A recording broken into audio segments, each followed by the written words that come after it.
Hello and welcome. I am Scrubberlock, and this is City of Heroes on the Rebirth server. We're doing a Let's Rant with Psyop again. We're level 29. I just did a rant on the subject I'm about to do again for over an hour, and it was too long, so I cut it. I'm not gonna post it. I will do this rant hopefully much more briefly. And it's not just length, right? I've got some rants posted that are over an hour or near an hour, and I'm perfectly happy with them because I'm talking about the thing that we're supposed to be talking about through the whole episode. But this one, I had this really long, like 15-minute introduction that was totally tangential and didn't really. I kept saying through it, I promise I'm going to get to the rant. And then when I got to the rant, I did a short rant, and then I went off on another tangent, and then I concluded with repeating myself. Like it was, I rewatched it. And I'm like, it's terrible. So we're gonna take two.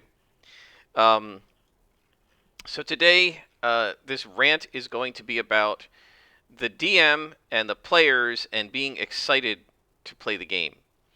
And so I want to start by talking about the inspiration for this.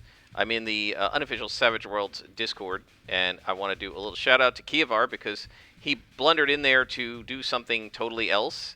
And I happened to be in there typing something, and my name in there is Scrapperlock, and Kievar recognized it, and he was like, "Dude, is that you?" And sent me a little private message, and so yeah, we got to actually communicate a little bit in the Discord, which is really cool. Um, so shout out to Kievar. Hopefully, I'll see Kievar there in the future. Um, so in that Discord, I've had a couple of discussions. I don't want to call them arguments because we haven't fought or anything, battled about it.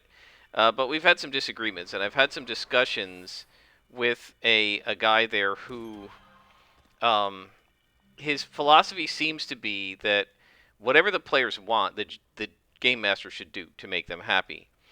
And when I talk about things like, "Oh, I wouldn't allow X," well, why wouldn't you allow it?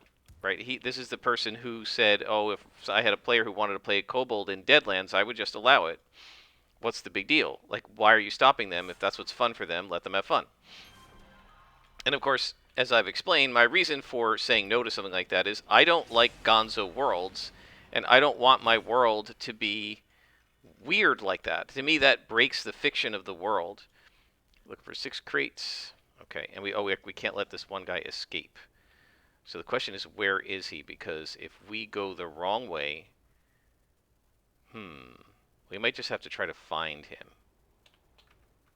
Because what happens is when you get close enough, you trigger him. I think we're gonna have to find him. Draco. I don't know. I don't know what this map is gonna look like. Oh! I see him. Is this him over here? Oh man, am I gonna mess this up?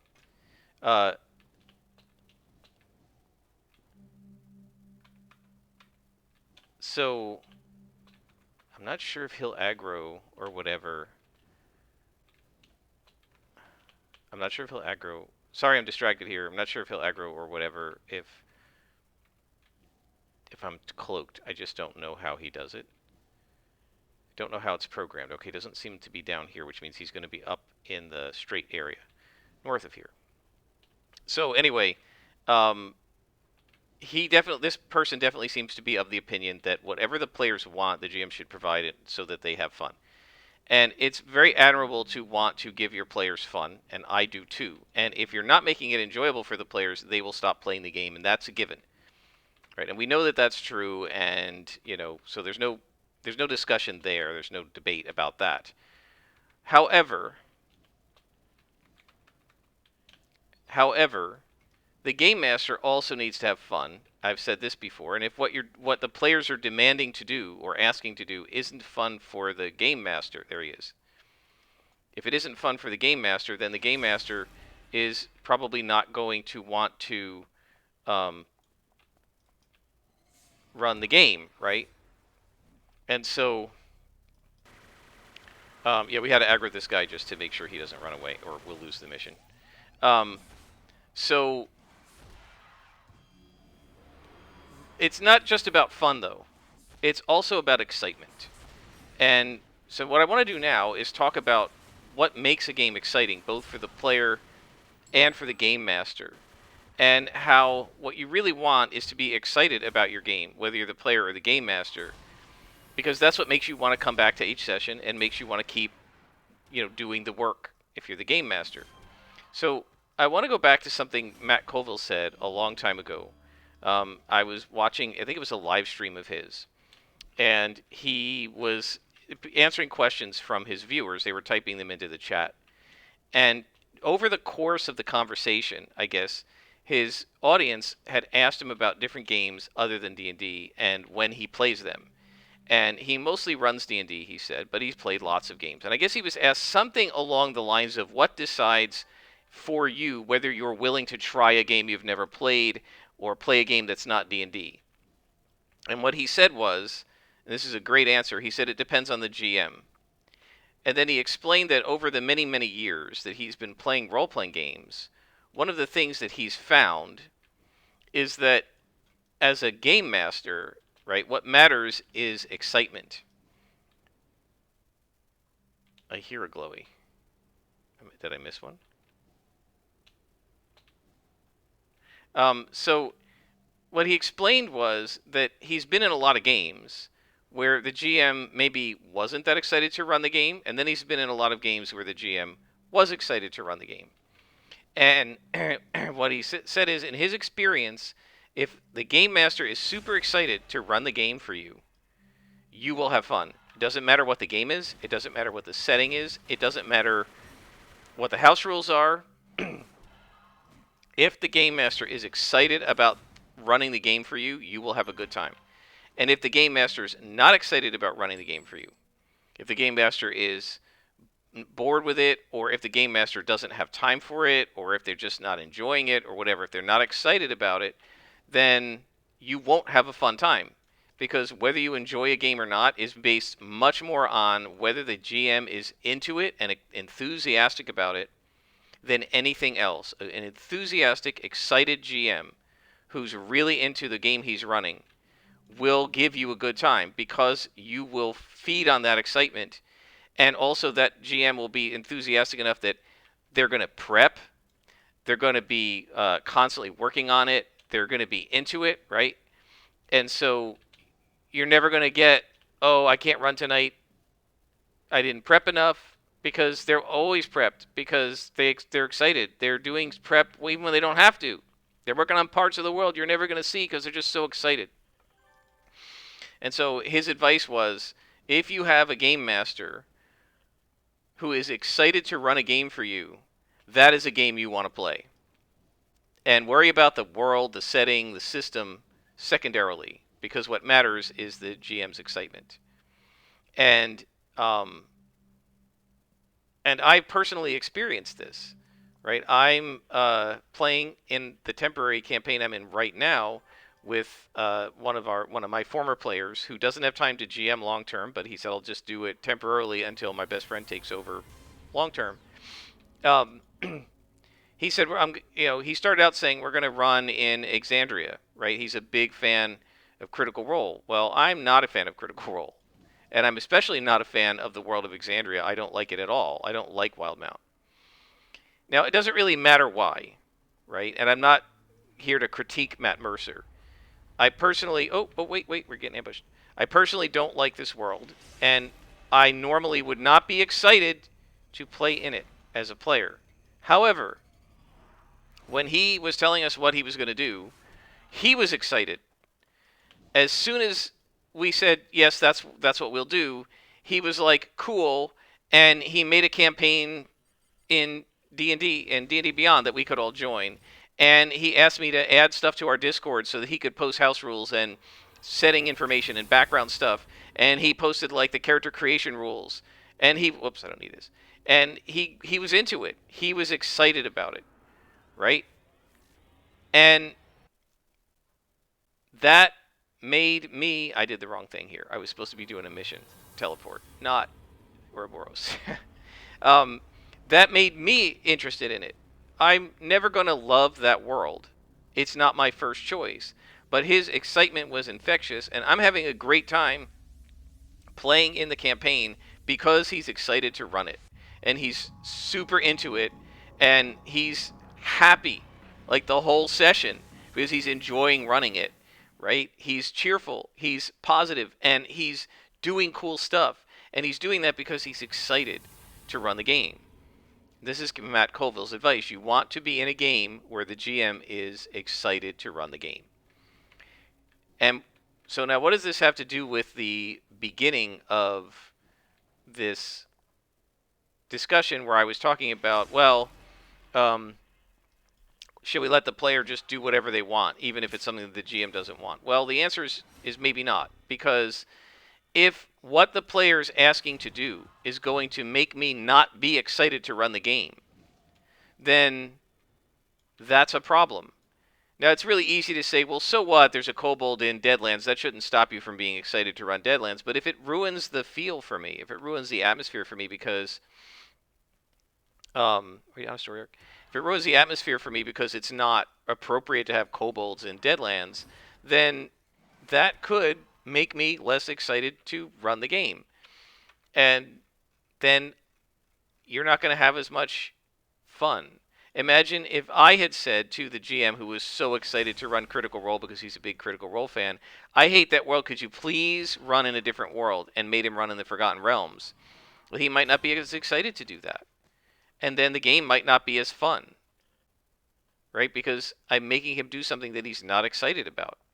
Or if you think with me, for example, if what I think is going to happen ends up happening and my best friend doesn't actually run for any length of time because I just don't think he's going to have the time to do it. I think he wants to. I think he tends to be very optimistic, sometimes unrealistically so, and just think that the stuff, very wishful thinking, right? Just think the stuff that he's hoping will happen just because he wants it to. And it's very nice to be that way and think that way, but I personally don't expect him to be able to do it. And if what I think is going to happen happens, right? What I expect is going to happen is he won't be able to do it as long as he was hoping. After a couple of months, it's going to fizzle out. Nobody else in my group can do it. And as a result, I think that they're going to turn to me and say, can you do it again? And I'd say, yeah, but not D&D. I'm not excited to run 5th edition D&D anymore. I'd be very excited to run Call of Cthulhu, or Savage Worlds, or Forbidden Lands, or something like that, or possibly Worlds Without Number, maybe, but not 5th edition D&D. I have no interest and no excitement. So now imagine none of them wanted to play anything but 5th edition, and they just sort of, managed to cajole and beg and plead me into running a D&D game that I really don't want to run. Well, they don't want to be in that game. They might think they want to be in that game.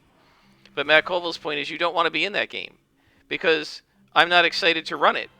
And it's probably not going to be anywhere near as much fun as it would be if they would let me run the game I want to run that I'm excited about, right? Like Deadlands or something. Yet now I'm excited. I've got a whole shelf of books. I've got a 3-shelf bookshelf. It's not a big one, but maybe 3 feet long and 3 shelves high. And almost the entire top shelf, other than about 3/4 of the entire top shelf, is all Savage Worlds stuff. Savage Worlds books and box sets and so on.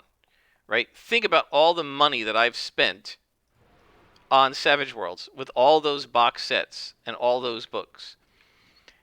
With very little expectation I'm ever going to get a chance to play Savage Worlds. Okay? That is someone who is super excited to play that game. That's the game you want me to run. Not because you want to play Savage Worlds or not, but because that's what I'm excited to run. And as a consequence, I'll be happier, more enthusiastic, and more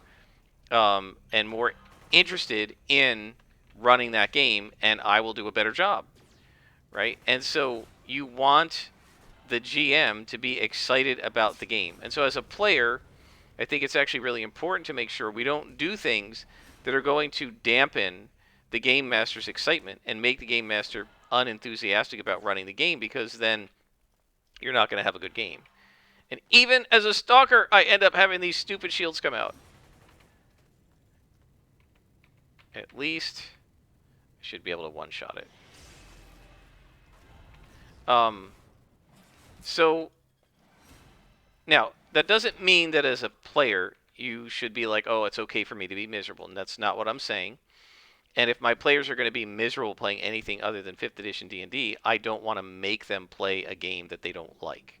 Right? That's not going to work either. But Colville's point is the game doesn't matter. The setting doesn't matter. The rules don't matter. The house rules don't matter. What matters is having an enthusiastic, excited game master who is amped to run the game for you and can't wait to get you to his or her table so that they can run for you, or into their Zoom so they can run for you. That's what you want. And so Colville's argument, like his advice to my group, would almost certainly be, let this guy run the game system that he wants to run so that you have an excited GM, and then just roll with it. And I followed his advice about the game world. I mean, not that I would have argued about the game world for a 4-session campaign, because it's not worth it. It's just 4 sessions. But I didn't grumble about it or anything like that. My immediate thought was to remember what Colville advised. This guy is excited to run this game, right? So play in it. You will have fun because you're with a GM who's excited to run the game. And that is exactly what has happened. We've had 2 sessions, and I'm having a blast. Now, I had 15 sessions with my best friend running Candlekeep. And I will say, I think it started out really well, and it ended very weakly. Now, why? Well, because I think at first, he was kind of excited to run, right? He was amped to run. His friend John was joining us, and he was super happy about that. And he was excited to run the game. But I think that as the 6 months went on, like there was a definite transition where he went from seeming to really be excited and always prepared and everything to maybe not as prepared a little bit and less enthusiastic, and then it just sort of fizzled at the ending. He just sort of abruptly ended it. And I think the reason is he started losing his excitement to run the game. And that happened for a couple of reasons. I think one was that he got too big of an idea for the 6 months that we had. It was actually supposed to be 3 months, right? And he made us go an extra 3 months because he wanted to finish up some things. And like we never actually finished. Everything, my group is so slow. Everything takes way longer than it needs to, way longer than it should, way longer than you think it's going to take. I always, like, the normal thing to do is figure out how long you think it's going to take and then, like, double it. With any group, with my group, you got to triple it. Right? If you think it's going to be a one-shot, something that's supposed to be a one-shot, a lot of groups will take 2 sessions to do instead of 1. My group would take 3, maybe 4. It's just how they are, right? We're very slow about stuff. And there's nothing wrong with that. We're having a fun time, and we also only do 3-hour sessions, which is, going to affect things versus, let's say, a 4-hour session. It's just the way it is. But I think so. We were slower and we were taking longer to do stuff than he anticipated. But I think also it wasn't coming out as good as he was hoping, and he was a little frustrated with that. And I think in the end he was like, well, yeah, this hasn't worked out the way I wanted. I just want to be out of here, right? And so, of course, I missed. What did I roll? I rolled a 97.8. We're gonna wait. Yeah, assassinating. We're not gonna wait for the build-up to come back. It's not worth it. That's right. These guys are robots. They don't take a lot of damage from psionic. So let's just go ahead and buff the damage. So he became, over time, I think his enthusiasm declined, right? And by the end, he wasn't very enthusiastic. And I got to tell you, the last couple of game sessions were not that great. He just seemed like he was kind of, what it's like when you're kind of forcing yourself to do something. That's what it felt like. And it's really hard to have a good time with the GM when the GM is sort of forcing himself. And at the end, like, we didn't finish in the last session. And even though we weren't done, instead of him saying, well, let's have one more session, he's like, let's just get out of here. And he just wrote up a thing in Discord of how it ended. Right? And I had to leave early because it was like midnight, and I'm like, okay, I'm tired. I need to get to bed because I get migraines if I stay up too late and I don't get enough sleep. And so um, he tried to convince me to stay, and the other players were like, no, no, no, don't make him have migraines, So I like it. I warned him. We played 8 to 11, and like at 11, I said, I'm gonna have to stop soon. I need to get some sleep. And he said, oh, let's just finish this next thing. And it went on and on. We was a battle, we kept going on, and like at 11:30, I was like, I gotta stop. Oh, just one more round, one more round. So like I did my whatever I did at like, and my character got like KO'd, right? And then I was like, okay, I'm out, right? You guys can make death saves for me, whatever. I gotta go to bed. And he was not happy about that, but um, one of the other players said to me, I said, so what happened? And she said, like, I don't really know, because the battle was very sort of chaotic at the end. He was rushing things to try to get it done. Other people were starting to say, we need to go. It's past midnight, and he's just trying to finish it. And it was all sort of very chaotic, and she really isn't sure how it ended. And then there was this like 2-paragraph post on Discord of like how it all ended, but she said we weren't actually there for that. He just wrote it after the fact, right? And so this is what happens if you're not excited, right? He wasn't excited to run the game at that point, and so he was just trying to finish it.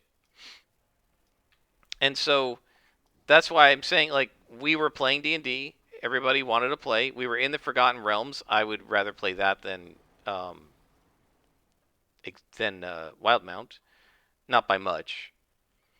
Um, but we're in the Forgotten Realms. We're playing a game we all like, and yet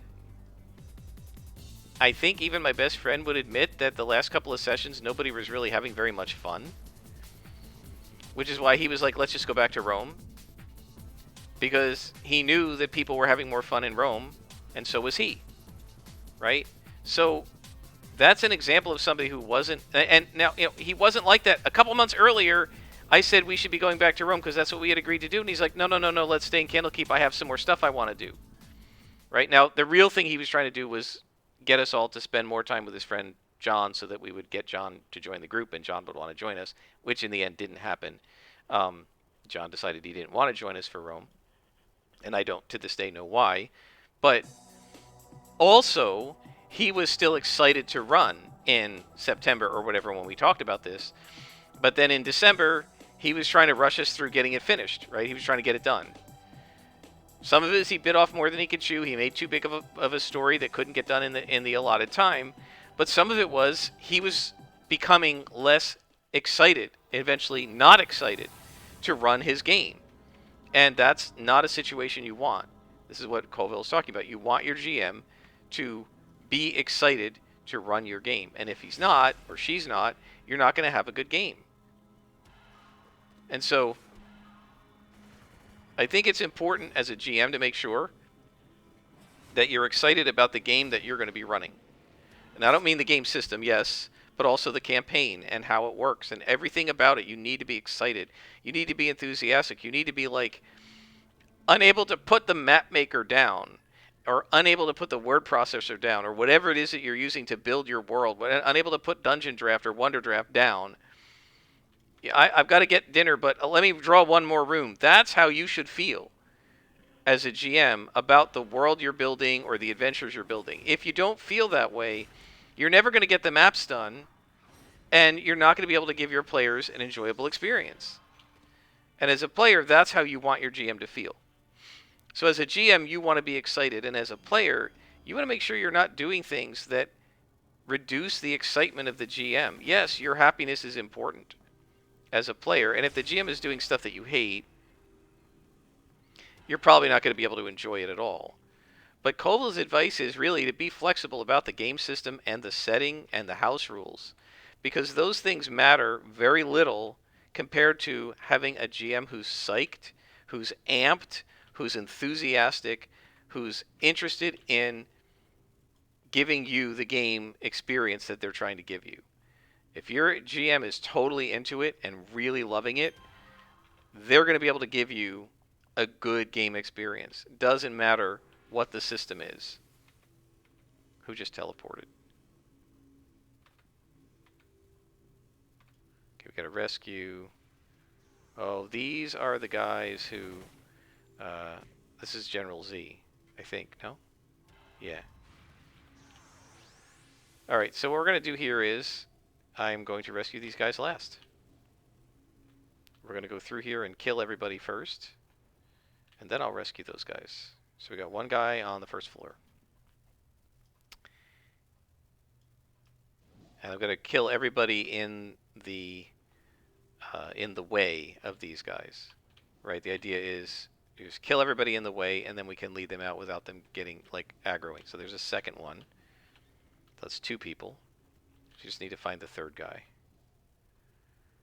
And we're going to have to kill these guys because they'll be in the way of bringing the third guy back. So whether it's the game or the setting or the type of adventures you're going to run, let me give you a great example. I'm currently doing the Dungeon 23 challenge. Hopefully people watching my channel have seen some of those videos where the goal. Now, I would never use what I'm building to run for a group of players. Because the challenge is to make a mega dungeon, 365 rooms, 365 days over the course of the year, 1 room a day. And as I'm recording this, I've done room 4. It's super fun. I'm enjoying it. Why would I never, ever, ever use it? Because I've never built a mega dungeon before, and I don't really know how to do it. And so it's going to be bad, right? It's going to be, the last 180 rooms might be good, but the first 180 are me learning how to do this. Building a 5 or a 10 room dungeon is not the same thing as building a mega dungeon. I've never really played in anything like a mega dungeon other than the Caves of Chaos, which is sort of like a mega dungeon, but not a very good one, and it's pretty small as mega dungeons go. It's not a real one, right? Because mega dungeons are more than 3 levels worth of stuff. And by that I mean character levels. I've never played in a mega dungeon. I've never actually seen, at this point, maybe I will soon, but I've never actually seen a mega dungeon, right? Like a book with a mega dungeon in it. Right? I don't really know a lot about them, and I've got some sense of the traditions of mega dungeons and how they're made, but not a lot. And so one of the reasons I'm doing this Dungeon 23 is to learn that. All right, so we've got this third guy. So just take these guys out who are in the area because they're going to cause trouble, and then we'll move to rescue.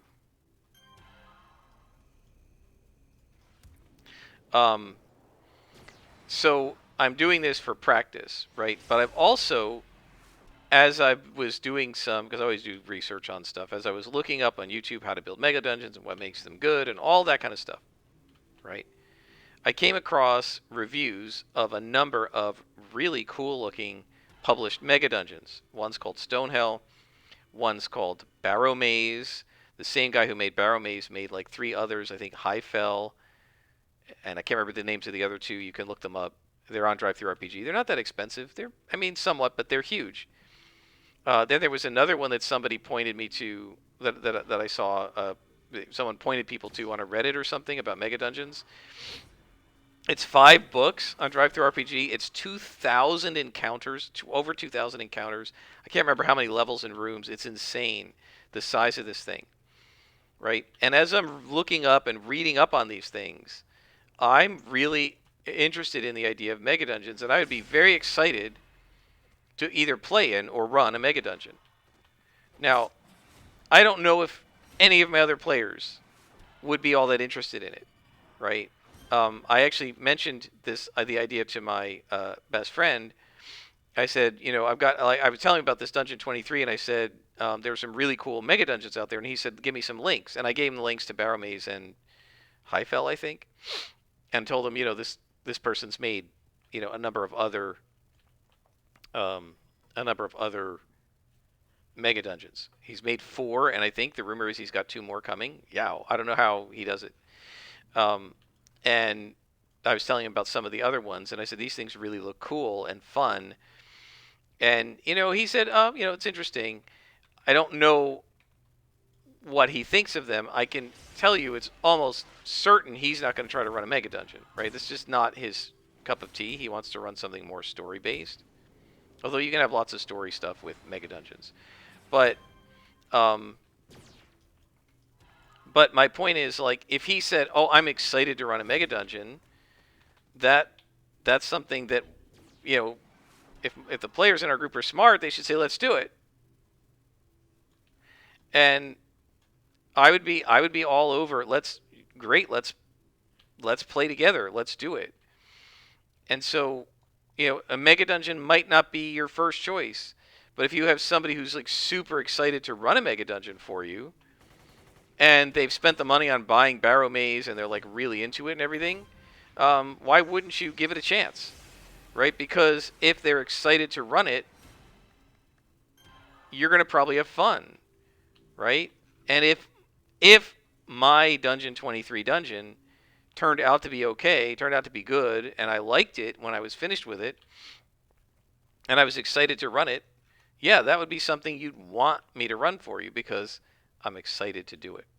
Right? So even if Mega Dungeons may not be your cup of tea, but the DM has like bought Highfell and really wants to run it for you using an OSR game, and you're like, no, I want to play 5th edition and do something more like factions and social and whatever. Well, I mean, you can prefer that, but if what the DM is excited about is running an OSR game for you in using Highfell or something, and they spent the money on it and they got really into it, why not give it a chance? Because at least they're excited about it, and they'll probably do a good job running it for you because they're excited. Now you can see why I wanted to save these guys early on, because there's a bunch of ambushes, and I just want to make sure that they don't all die. Because usually what happens is General Z goes off and aggroes somebody and he dies. But we were able to bring him back without too much trouble. Very hard to do this as a stalker because you have no way to hold aggro and only ways to shed it.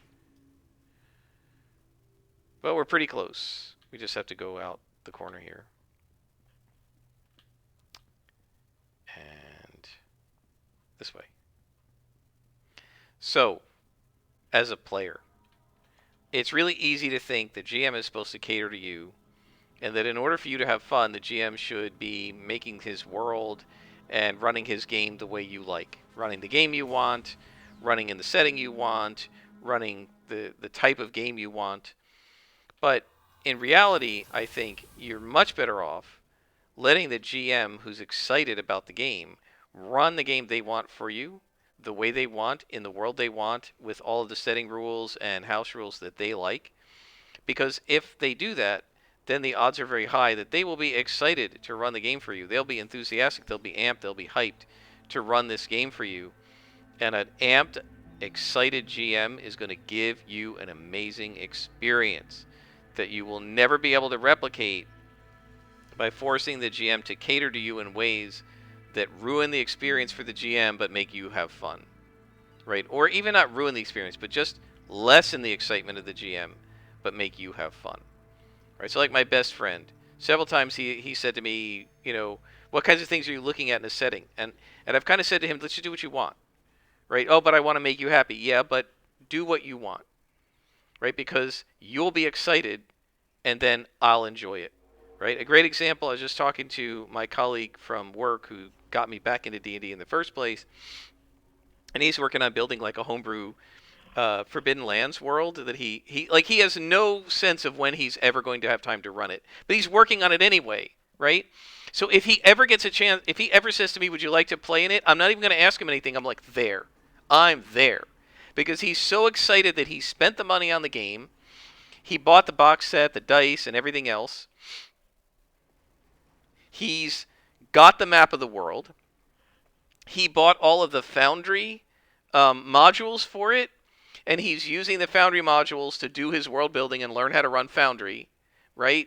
And he's doing all this, like with me, with my Savage Worlds shelf, with no real expectation that he's ever going to actually get to run this thing.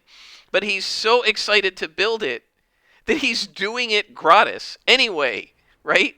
Without even knowing who his players are going to be or when he's ever going to have any. So if he ever says to me, would you like to play in this world? I am there. Because I know It'll be an awesome time. I've never played Forbidden Lands. It sounds like a cool game, but I've never played it. I don't even know if I'm going to like the system. I don't know anything about his world or what he's doing to that world. He's taking the Forbidden Lands lore and like tweaking it his own way. And like I don't need to know any of that. All I need to know is he is amped to do this. So amped that he spent money on it. He's learning how to use Foundry, and he's doing all this with no real expectation he's ever going to have anyone play it. So if he ever finally says, I'm going to run it, you better believe I'm going to want to play in it. Because he's excited to do it. And he's enthusiastic and he can't wait.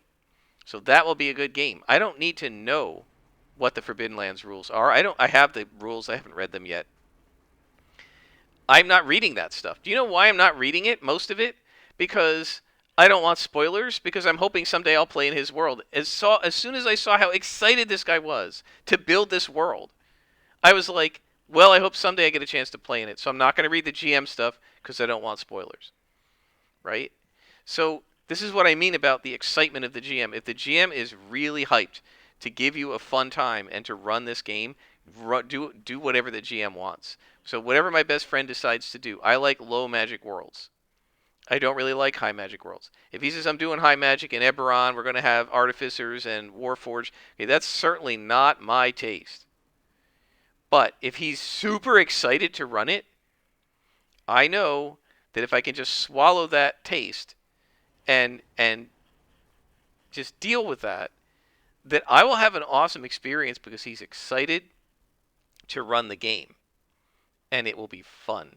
And look, 5th edition isn't even my preference at this point. But if he's amped to run 5th edition and he's amped to run Eberron, even though that's probably my least favorite world, and it's one of my least favorite games at this point, I'll still have a great time. Because what matters in a role-playing game isn't the system, and it isn't the world. It's the excitement of the GM and the players at the table. And if the GM is having fun, you're going to have fun. That's almost always the case, unless the GM's way of having fun is being like a jerk. Then obviously not. But you will have fun. And one of the things Colville said is, look, when you get right down to it, most role-playing games are mechanically very similar, right? All role-playing games have some kind of a resolution system for making something like skill checks. All role-playing games have some kind of a combat resolution that has to do with hitting, doing damage, avoiding damage, healing up. All role-playing games have some supernatural thing in them, pretty much, whether it's powers or spells or whatever.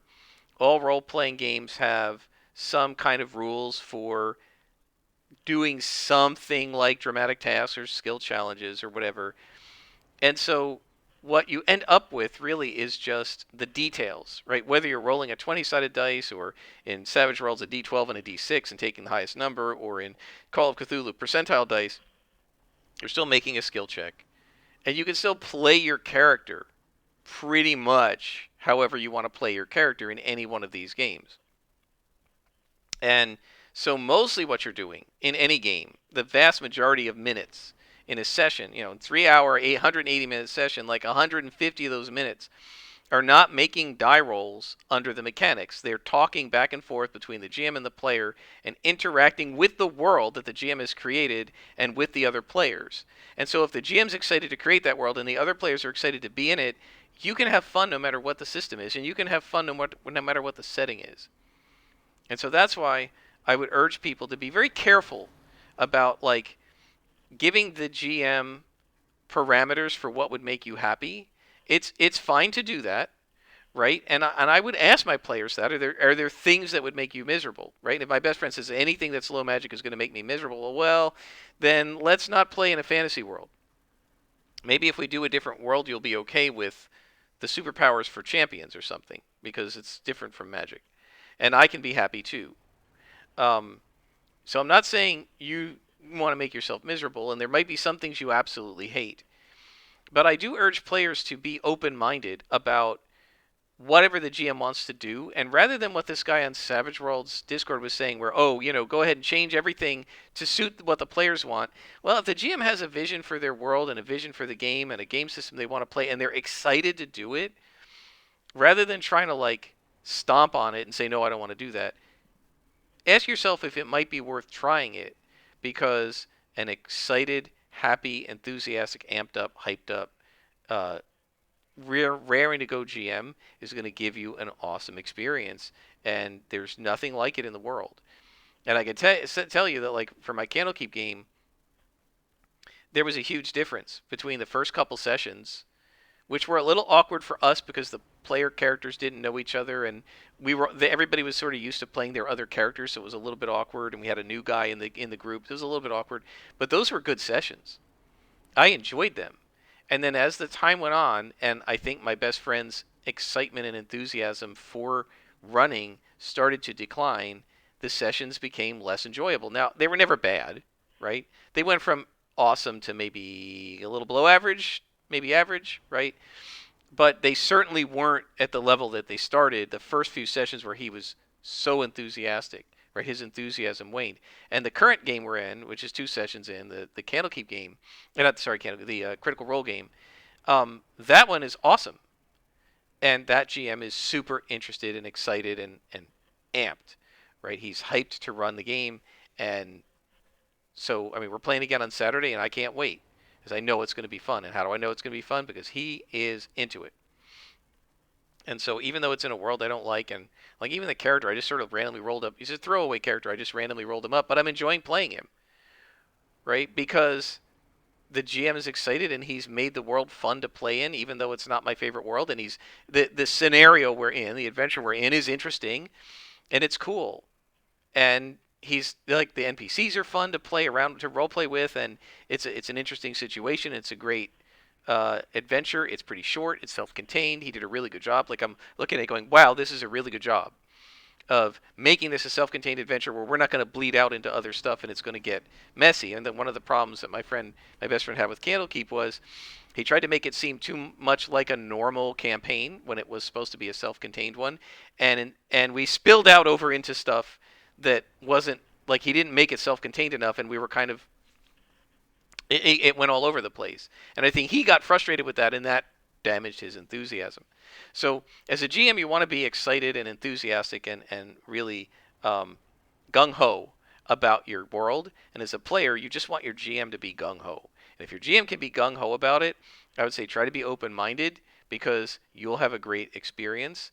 Even if it's a setting or a game that you might not have chosen yourself, give it a chance, because you might end up finding that you really, really enjoy it. So that's my advice about excited GMs and excited players. And until next time, I am Scrapperlock, and this has been City of Heroes on the Rebirth server.